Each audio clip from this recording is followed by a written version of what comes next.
খাবি তুই এখন মাইর খাবি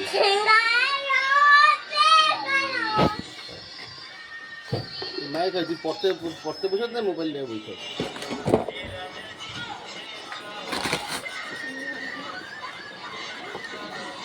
এই ক্যাট কি লাগে